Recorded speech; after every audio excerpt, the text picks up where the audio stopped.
목회자로서 목회를 하다 보면 여러분 이런 유혹이 있을 때가 있습니다. 저희들끼리는 동종업계에 종사하는 사람들끼리는 이렇게 얘기하는데 약을 치고 싶은 유혹이 생길 때가 있습니다. 무슨 말인가? 성경이 우리에게 분명하게 보여주는 그리스도 예수의 제자로 살아간다고 하는 길, 저희들이 사경회에서 같이 묵상했던 대로 그 길은 좁은 길입니다. 사람들이 많이 좋아하는 길이 아니죠. 세상 바깥에 있는 사람들만 안 좋아하는 것이 아니라 교회 안에 있는 사람들도 별로 좋아하지 않을 수 있는 길입니다. 그것을 역행하는, 그래서 뭔가 이렇게 반짝반짝한 것을 자꾸 추구하게 되는, 목회자로서 볼 때 별로 건강하지 않은 것이라고 판단되어지는 일도 꽤 많은데 이제 그런 것들을 하게 되는 이유가 아마도 그런 우리들의 연약한 심성 때문이 아닐까 싶습니다. 지난 세기죠. 우리는 벌써 21세기를 살고 있으니까 20세기에 한국교회에서 가장 심각하게 문제가 됐던 이슈 중에 하나가 성령에 대한 이슈였습니다. 사실은 장로교, 또 성결교, 감리교 뭐 다 여러 가지 신학적인 독특성을 가지고 있는 교단들이 있는데 20세기 말 여배 한국 교회는 교단이라는 것이 별 의미가 없어졌다고 저는 생각합니다. 그런 교단의 독특한 신학 이런 것보다는 신학적인 그런 이슈들을 완전히 뭉개버리고 소위 말하는 성령운동이라고 하는 것이 한국 사회를, 한국 교회를 휩쓸었던 적이 있었죠. 가만히 묵상해보고 생각해보면 사실은 그것이 우리가 추구하는 본질을 따라가는 것보다는 본질적이지 않은 것을 추구하는 우리들의 심성에 더 잘 맞는 것 같아요.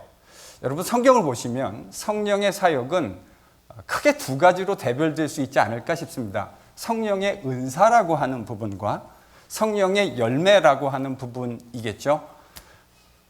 우리는 20세기 말 한국교회는 뭐에 집중했죠? 성령의 은사. 어떤 은사? 반짝반짝거리는 은사. 여러분, 은사라고 하는 건 정말 말 그대로 하나님이 주시는 거 아닙니까? 우리의 뜻과는 별개로.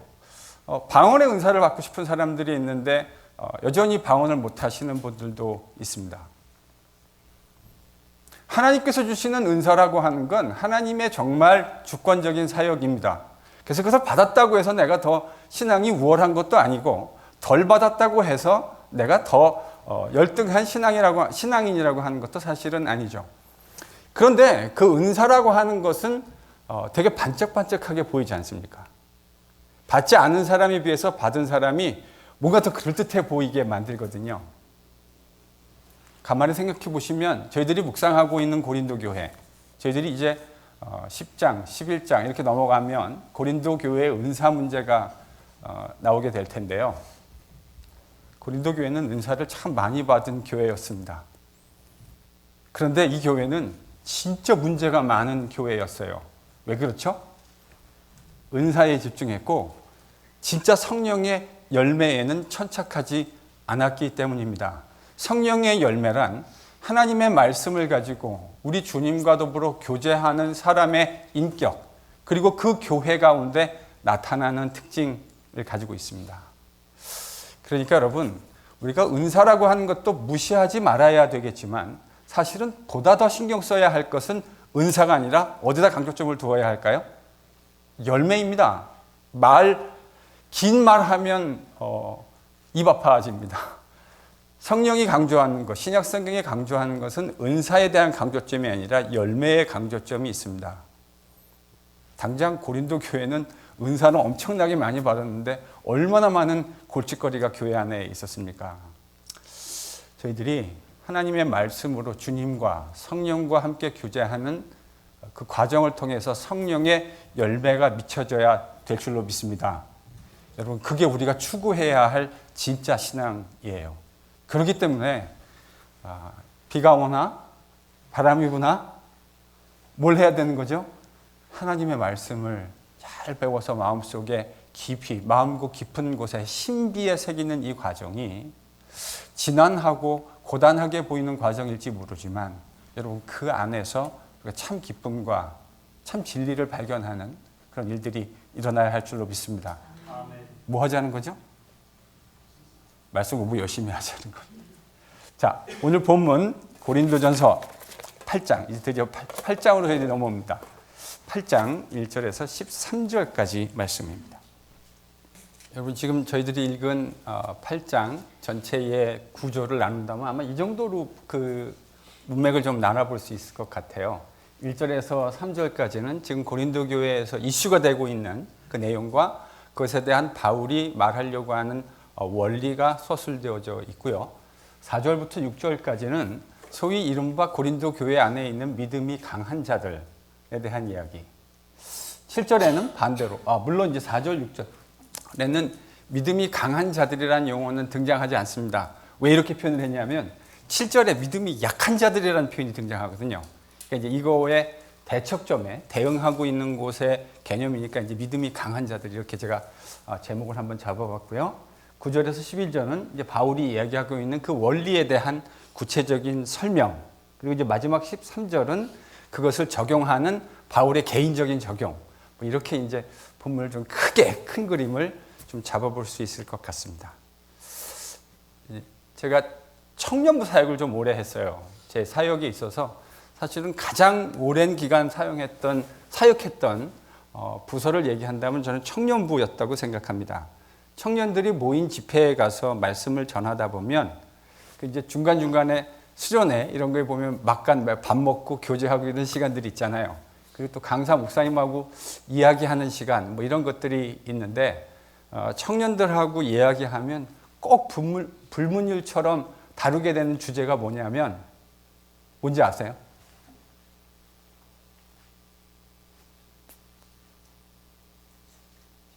예, 주초 문제에 대한 이야기가 꼭 등장합니다.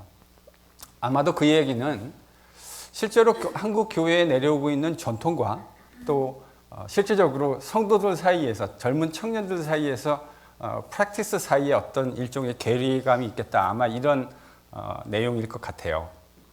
그리고 이제 어른들하고 이야기하다 보면 장년들은 한국 교회 장년들은 이런 얘기 꼭 하신다. 제사 문제에 대한, 요즘은 뭐 많이 약해졌지만 예전에는 이 이슈가 꼭 그리스도인이 된다고 했을 때 항상 걸림돌이 됐던 이슈 중에 하나가 바로 제사 문제였습니다.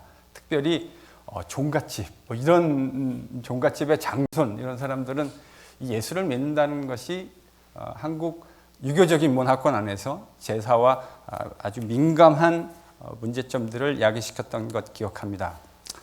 또 한국 교회에서 아주 미묘한 문제가 최근에는 정치 문제죠. 요즘처럼 정치적으로 민감해서 이 나라가 이렇게 딱 거의 둘로 나누어진 것 같은 그런 느낌을 받게 됩니다. 심지어 교회에서 정치적인 이야기로 시끄러워졌다고 하는 친구들의 이야기를 듣게 됩니다. 오해 없이 들으십시오. 제가 정치 얘기 하겠다는 이야기가 아니고요. 또 누가 옳은지 누가 그른지 이런 이야기를 하자는 것이 아닙니다. 다만 이런 다양한 우리가 그리스도인으로 살아가면서 느낄 수 있는 여러 가지 이슈들에 대해서 저는 오늘 본문을 통해서 우리가 매우 중요한 영적인 원리를 좀 발견할 수 있지 않을까. 다양한 그리스도인으로 살아가는 우리의 삶의 여러 가지 이슈들을 우리가 만나게 되어지는데 그 이슈에 대한 매우 중요한 영적인 원리, 해석학적인 원리를 바울을 통해서 하나 저희들이 배울 수 있지 않을까 싶습니다. 절대 정치 얘기를 하려고 하는 건 아닙니다. 원리를 얻을 수 있다, 이 얘기죠. 여러분 1절에서 3절에 보면 지금 바울이 고린도 교회의 이슈에 대해서 이야기합니다. 지금 고린도 교회에, 그러니까 7장에서는 그 부부간의 문제, 금욕적인 문제에 대해서 이야기했다면 이제 8장에 들어와서는 바울이 어떤 한 이슈를 이야기하는데 이 이슈가 뭐냐면 우상 앞에 드려졌던 제물을 섭취하는 것에 대한 고린도 교회 교인들 사이의 논쟁이었습니다. 그러니까 이런 거죠. 고린도 교회라고 하는, 고린도라고 하는 사회 자체가 매우 이교적인 상황, 그 배경이었다라는 것을 말씀드렸는데요. 그러니까 여러분 일본에 가시면 일본에 온갖 우상들이 많이 있지 않습니까? 온갖 잡신들은 일본에 다 모였다고 일본 선교사님이 얘기하셨던 것을 제가 기억하는데 그것처럼 이 고린도라고 하는 도시가 매우 많은 우상들, 많은 잡신들이 모여 있었던 곳이었습니다. 그러다 보니까 그 사이에 있었던 종교적인 제의 안에, 그러니까 제사를 지내는 것 안에 그 음식들을, 고기들을 갖다 놓고 이제 제사를 드리게 됐겠죠. 그리고 이제 그것이 고린도 교회 성도들 사이에 이것이 너무나 보편적인 문화로 고린도 안에 자리 잡고 있었기 때문에 이것이 고린도 교회 성도들 사이에 문제가 되고 있었다는 사실을 저희들이 본문을 통해서 보게 됩니다. 바울이 1절에 이렇게 이야기하죠. 여러분 1절 같이 한번 읽어볼까요?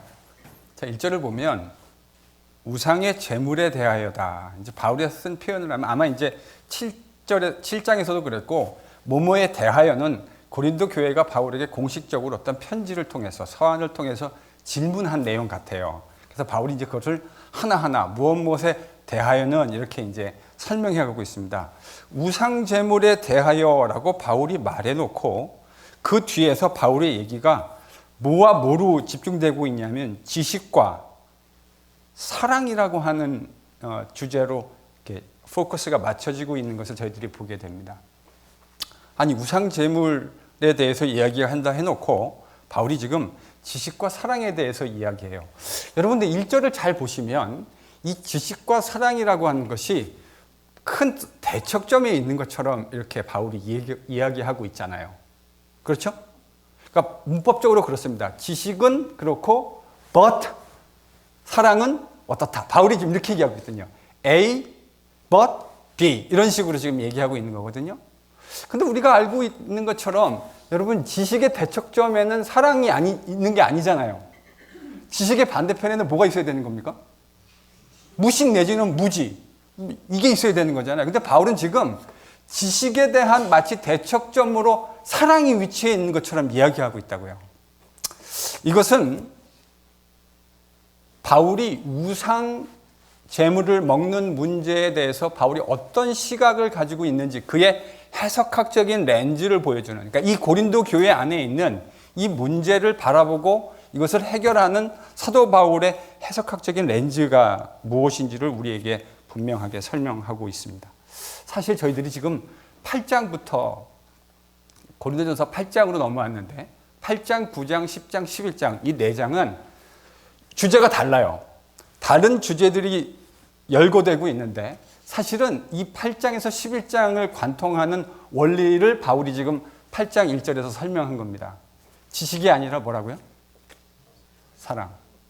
지식이 아니라 사랑이다. 그러니까 바울이 말하려고 하는 고린도 교회의 문제를 해결하는 원리가 사랑의 원리다. 바울이 지금 이렇게 이야기하고 있는 건데요.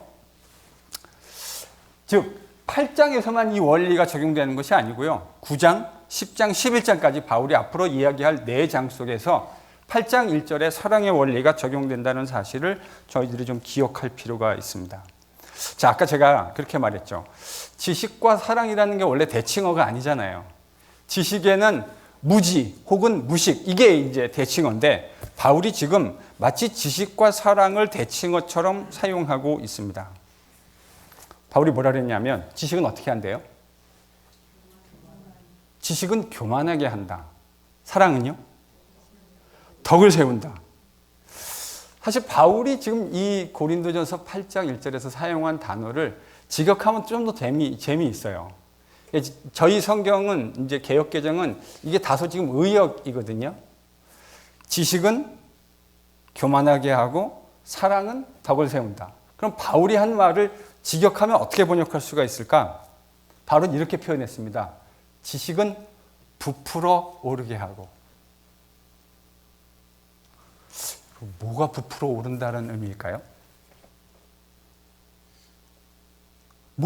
바울은 지금요, 지식은, 그러니까 그가 쓴 단어를 그대로 제가 직역을 한다면 지식은 부풀어 오르게 한다. 뭐가 부풀어 오르는 거죠?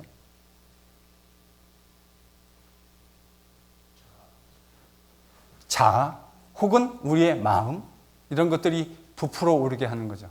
그래서 내가 마땅히 생각해야 할 것보다 더 많은 것들을 부풀어 오르니까 생각하게 할 수 있는 것. 아마 바울이 그런 의미를, 그런 비슷한 의미를 염두에 두고 이런 표현을 쓴 것이 아닌가 싶습니다. 근데 그 다음 표현이 재밌어요. 사랑은. 이제 우리 개역개정은 어떻게 표현했죠? 덕을 세운다. 근데 바울이 사용한 단어는요, 사실은 덕을 세운다라는 말보다는 이 단어를 썼어요. 오이코도메오라고 하는 단어인데, 이 단어는 무슨 말이냐면요, 집을 세운다. 집을 짓는다. 사실은 요한복음에서 매우 중요한 주제입니다. 이 단어가. 예수님이 성전이라고 하는 것을 세우는 분, 이게 사실은 요한복음에 매우 중요한, 그러니까 물리적인 성전이 아니라 그의 몸으로 우리와 함께 하나님과 거할 수 있는, 하나님과 교제할 수 있는 성전을 세우는 것, 이게 요한복음에 매우 중요한 주제거든요.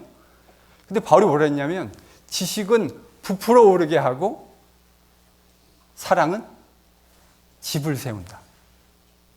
저는 이 표현이요, 참 음미하면 음미할수록 참 그렇구나 하는 생각을 하지 않을 수가 없습니다. 이 말을, 사랑과 지금 대척점에 지식이 있다라는 것 때문에 잘못 오해하면 지식이 마치 불필요한 것이라고 이야기할 수 있는 극단론에 빠질 수 있습니다. 제가 한국교회에서 이런 거 자주 봤어요.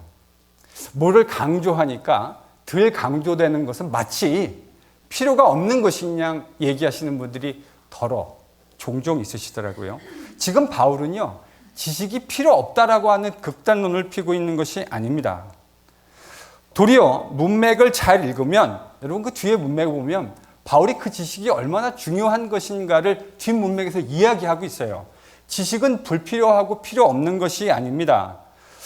절대적으로 필요해요.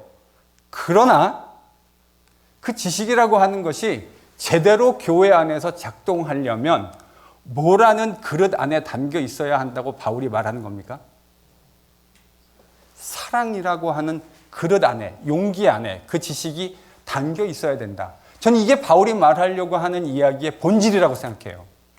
지식이 필요 없다. 지식은 부풀어 올라서 교만하게 만드는 것이다 라고 얘기해서 지식은 그러니까 필요 없어, 이 이야기가 아니고요. 지식은 절대적으로 필요해요. 무엇이 진리인지를 분별하는 지식은 반드시 필요한 겁니다. 이것은 신앙생활에서 있어도 좋고 없어도 되는 그런 문제가 아니에요. 반드시 있어야 하는 거예요. 그러나 지식 그 자체만으로는 충분하지 않아요. 반드시 있어야 하지만 그것으로 충분하지 않습니다. 왜냐하면 그 지식이라는 것이 표현되어지는 그릇이 사랑이라고 하는 그릇 안에 담겨 있어야 하기 때문입니다. 자, 그럼 말을 뒤집으면요, 지금 고린도 교회는 이 지식이 사랑이라는 그릇 안에 담겨 있다는 말입니까? 안 담겨 있다는 말입니까? 안 담겨 있다는 거예요. 지식이 있는데 지금 고린도 교회 안에 이 믿음이 강한 자라고 이야기되는 사람들, 이 사람들이 지식이 있어요. 없는 게 아니에요. 심지어요, 바울이 이 사람들의 지식에 동의합니다. 바울이 이 지식에 동의하고 있어요. 그리고 이 지식은 바울만 동의했던 지식이 아니고요, 그 당시 유대인이라면 거의 누구나 다, 그러니까 지식이 있고 분별력 있는 유대인이라면 다 동의했을 내용입니다. 그런데 그 지식이 어디에 담겨 있지 않다고요? 사랑이라는 그릇에 담겨져 있지 않다고요. 사실 제가요, 이 본문을 가만히 묵상하고 오늘날의 조국교회와 이민교회를 생각해 보면 바로 이것이 우리 안에 실수일 때가 많아요. 지식이 없는 게 아니에요. 정확한 지식을 가지고 있어요. 그런데 그 지식이 사랑 안에 담겨져 있지 않으면 그것이 여러 사람을 쓰러뜨리는 도구가 될 수 있다고 하는 사실을 제가 적지 않게 교회 안에서 목격할 수 있었습니다. 그 지식이 사랑이라는 원리로 작동하고 있지 않을 때 틀림없는 좋은 내용임에도 불구하고 그것이 여러 사람들을 쓰러뜨릴 때가 있습니다. 바울이 표현대로 하면 집이 세워지는 겁니까? 안 세워지는 겁니까? 집이 안 세워지는 거예요. 사랑이 있어야 그 집이 세워지거든요. 바울이 지금 그렇게 표현했어요. 지식은 우리를 부풀려서 교만하게 만드는데, 그러나 사랑은 집을 세우느니라. 바울이 지금 그렇게 표현한 거죠. 제가 한국에 있는 동안에 교제했던 많은 사람들이 있습니다. 근데 제가 만났던 사람들은 주로 신학교의 선생님들이었어요. 신학교에서 가르치는 교수들을 주로 제가 많이 만났는데, 신학교에서 가르치는 교수들이니까 다들 열심히 공부를 다 제대로 하신 분들입니다. 뭐 미국, 독일, 영국, 네덜란드, 뭐 불란서 이런 데서 공부를 뭐 기본적으로 대학원 과정은 한 10년씩 공부하신 분들이에요. 다 제대로 아주 명철하신 분들입니다. 근데 제가 그분들하고 교제하면서 지식에는 두 가지 종류의 지식이 있구나라는 사실을 경험적으로 습득했습니다. 하나는 뭐냐면 차가운 지식이 있고요. 두 번째는 따뜻한 지식이 있더라고요. 무슨 말인가? 실명은 거론하지 않으면서 제가 아는 어떤 사람을 익명으로 좀 이야기해 보고자 합니다. 제가 그분을 참 좋아했어요. 그러니까 그분이 저를 알기 전에 저는 이미 그분을 알고 있었습니다. 제가 보니까 참 유능한 신학교 선생님이다 이런 생각이 들었습니다. 얼마나 명철하든지 가서 얘기하다 보면 참 많은 것들을 배우게 되는 그런 귀한 분이셨습니다. 그런데 제가 한 가지를 발견했어요. 그분에게서. 이분이 가는 곳마다 집이 세워지는 게 아니고 집이 무너지더라고요. 다시 말씀드릴게요. 참 명철하신 분이고요. 진짜 똑똑한 분이에요. 제가 만났던 사람들 중에 참 그 손에 꼽을 만한 그런 명철한 분입니다. 그런데 이분이 가는 곳에는 집이 세워지는 것이 아니고 이거는 결과적으로 제가 역사 속에서 확인하고 확증한 내용입니다. 집이 무너져요. 분열이 생기고 싸움이 일어나고 그 싸움 때문에 건강하던 공동체가 망가지는 것을 제가 2번을 보았습니다. 바울이 오늘 본문에서 얘기한 대로 하면 지식은 있는데 뭐가 없는 거라고 이야기할 수 있을까요? 사랑이요. 저는 그런 생각이 들더라고요. 물론 이건 제 주관적인 해석이고 판단입니다. 그것이 객관성을 담보하고 있다고 생각하지는 않아요. 제가 못 보는 부분도 많이 있을 수 있겠죠. 근데 이제 결과적으로 봤을 때 바울이 오늘 1절에서 한 말을 생각해 보면 지식은 우리를 교만하게 만들고 부풀게 만들고 그리고 사랑은 집을 세운다 라는 관점에서 그 이야기를 한 토막을 바라봤을 때 왜 이런 일이 일어나고 있을까? 그 지식이 따뜻한 지식이 아니라 사람들을 냉랭하게 만드는 차가운 지식이었기 때문이라는 생각을 개인적으로 하게 됩니다. 바울은 이제 이 이야기를 설명하고 난 후에 4절에서 6절에 들어가서 그 우상제물에 대한 지식이 무엇인지 구체적으로 그 이슈를 설명하기 시작합니다. 여러분 4절에서 7절은 고린도 교회 성도들 가운데에 그 우상제물을 자유롭게 섭취할 수 있다. 우상제물을 자유롭게 먹을 수 있다고 하는 사람들의 논리가 무엇인지를 우리에게 보여줍니다. 여러분 그들이 얘기하는 논리가 뭘까요? 4절을 같이 읽어보겠습니다.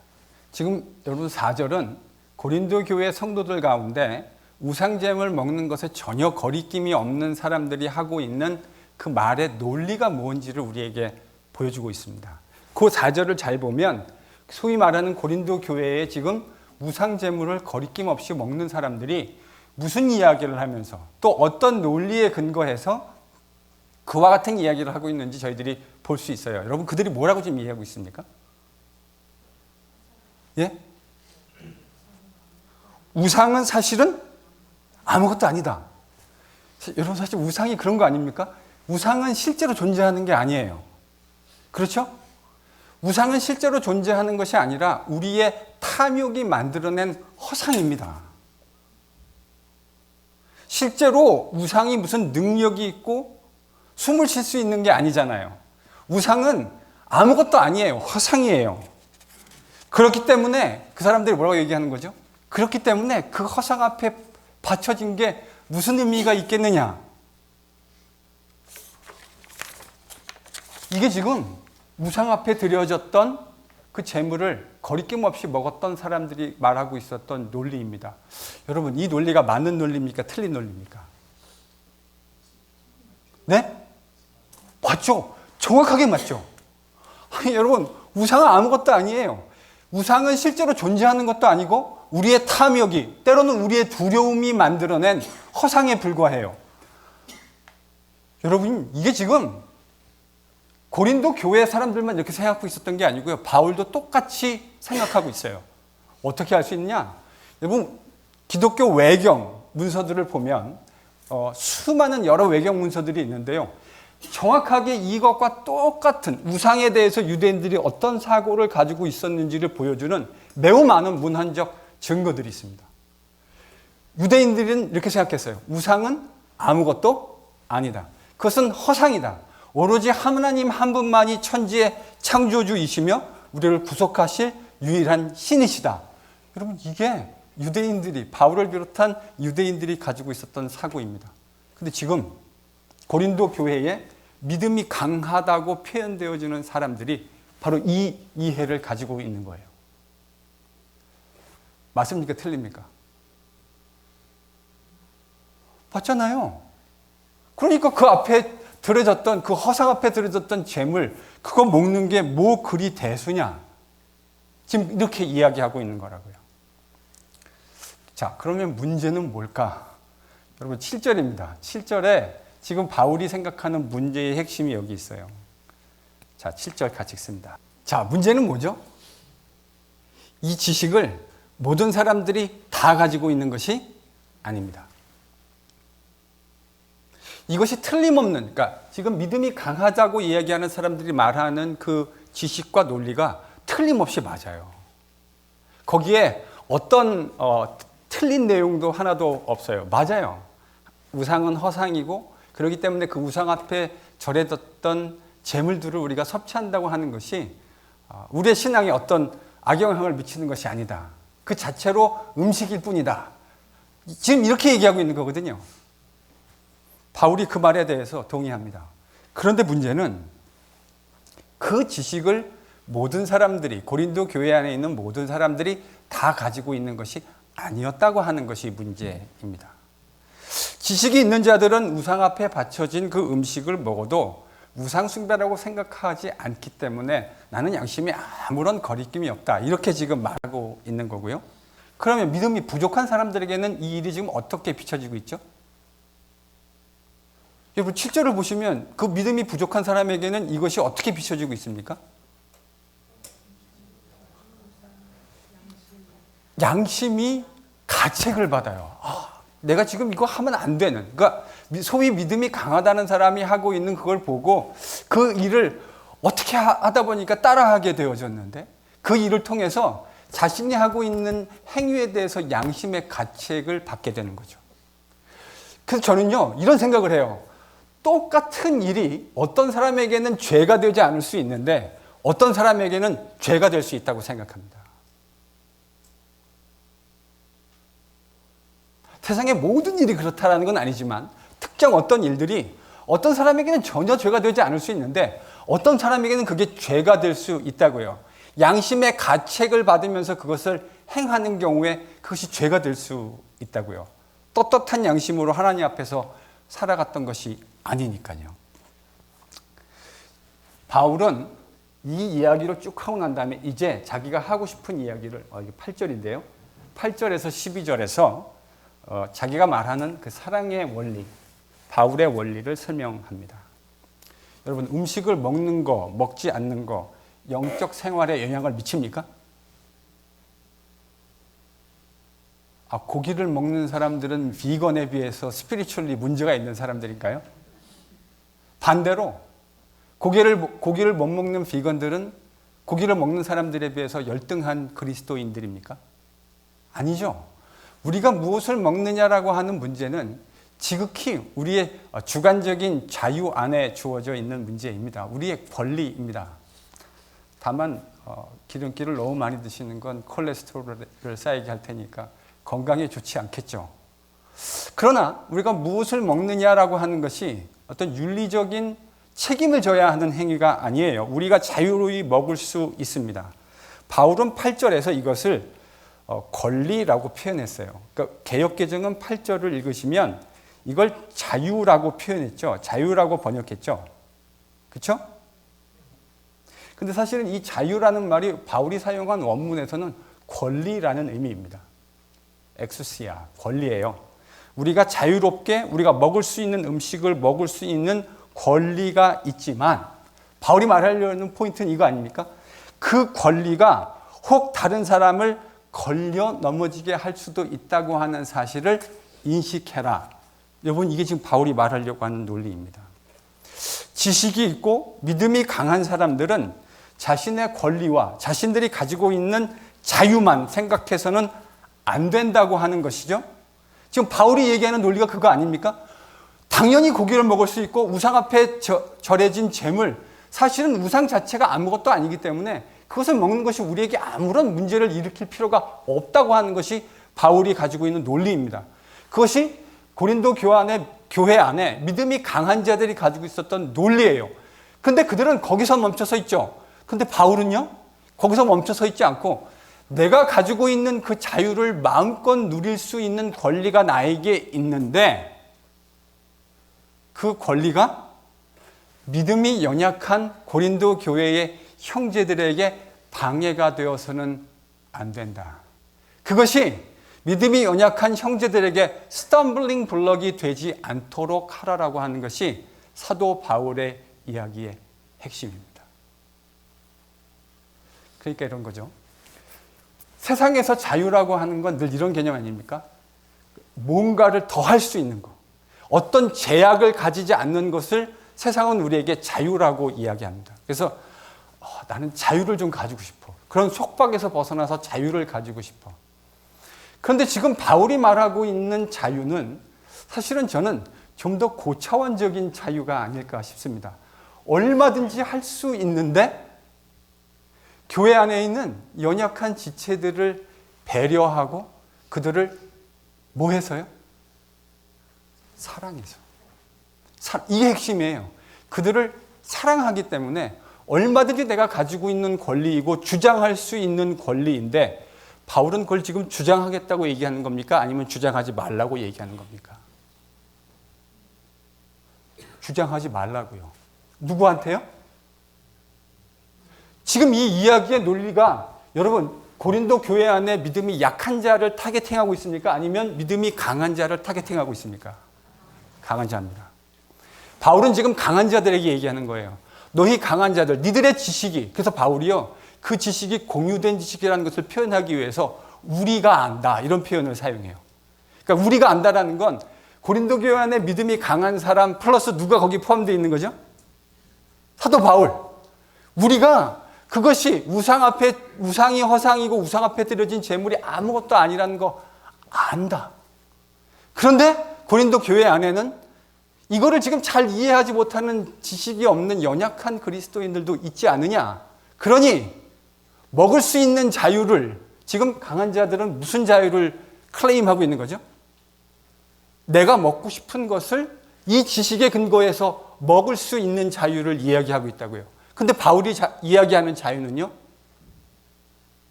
여러분 이렇게 표현할 수 있을까요? 먹을 수 있지만 그 연약한 지체들을 배려하고 사랑해서 먹지 않을 수 있는 자유.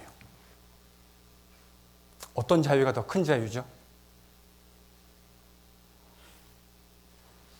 세상은 먹을 수 있는 자유를 얘기합니다. 그런데 바울은 먹을 수 있지만, 그 먹는 것이 잘못된 것이 아니지만 먹지 않을 수 있는 자유를 이야기하고 있어요. 이 사랑의 행동이 1절의 원리로 돌아가면 뭐를 세운다고요? 집을 세운다고요. 교회를 세운다고요. 지식이 고린도 교회의 믿음이 강한 자들이 얘기하는 지식의 내용이 틀려서가 아닙니다. 그 내용이 잘못됐기 때문이 아니에요. 그 지식이 뭐에 담겨야 된다고요? 사랑이라는 그릇 안에 담겨져야 하는데 지금 이 고린도 교회 교인 믿음이 강했던 자들은 그것을 사랑이라는 그릇에 담고 있지 않았던 것 같아요.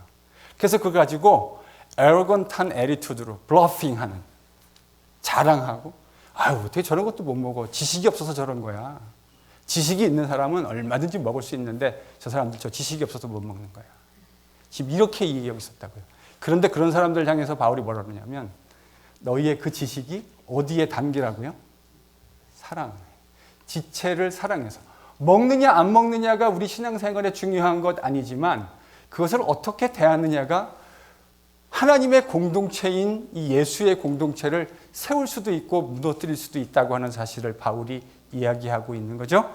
그래서 바울은 13절에서 이 원리를 다른 형제들에게 적용하는 것이 아니고요, 자기 자신에게 먼저 적용합니다.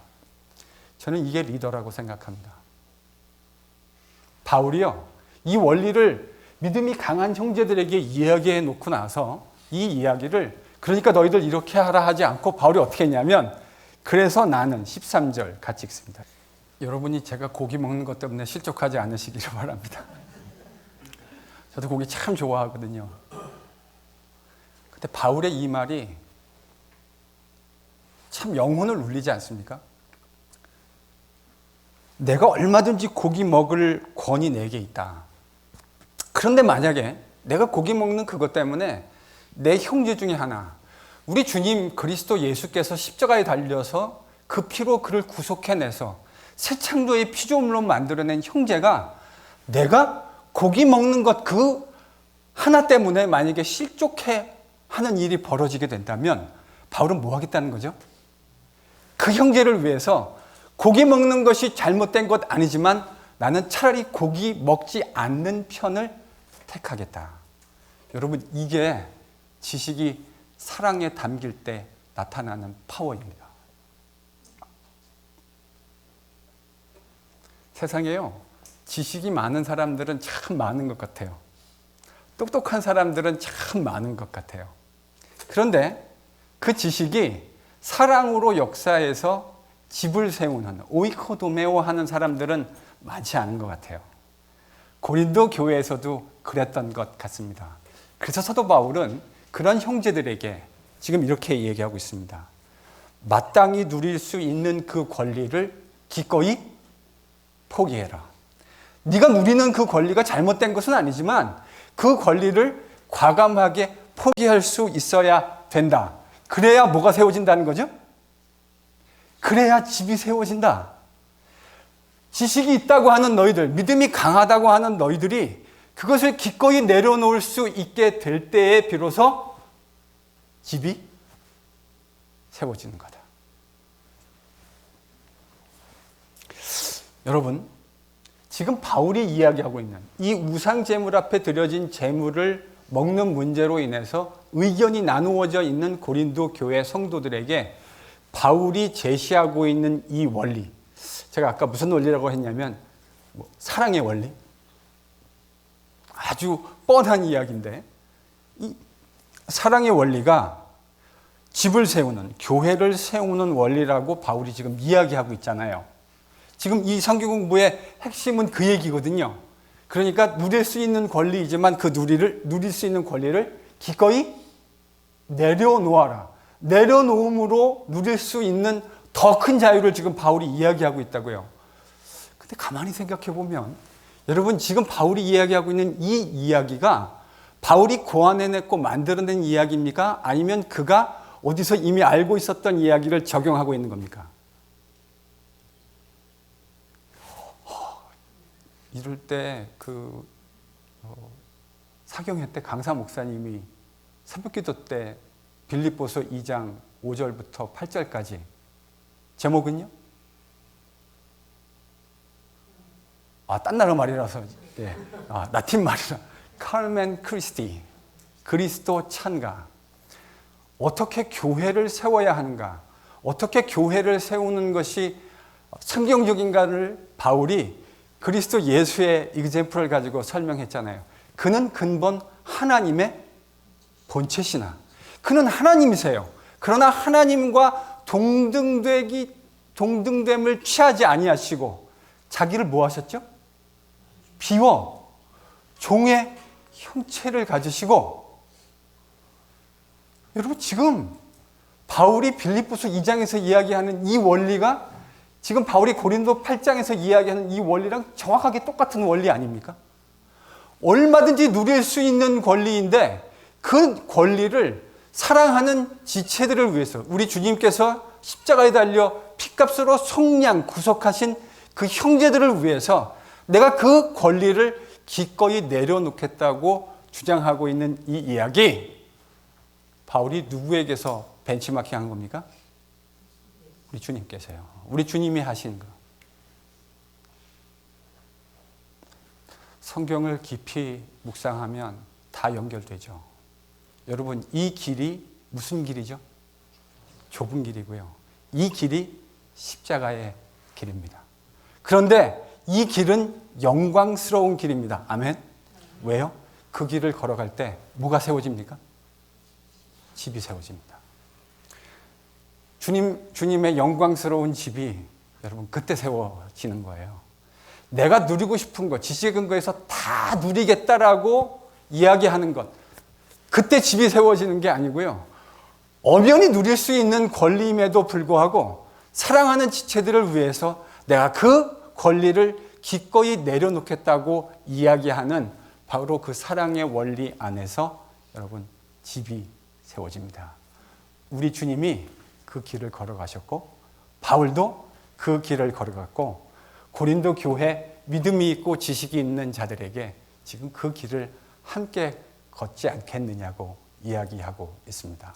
사랑하는 NGPC 성도 여러분, 우리 예수님 걸어가신 그 좁은 길을 함께 걸어가십시다.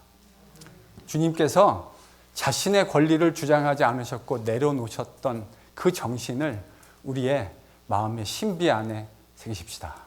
그래서 NGPC 그러면 그 좁은 길을 걸어가는 사람들, NGPC의 목사, 그 좁은 길을 걸어가는 목사, NGPC의 장로님들, 집사님들, 성도들, 그 좁은 길, 우리 주님 걸어가신 길을 함께 걷는 성도들, 이런 레퓨테이션이 한 10년 뒤에 이 하트포드에서 편만하게 일어날 수 있기를 예수님의 이름으로 간절히 축원합니다. 기도하겠습니다.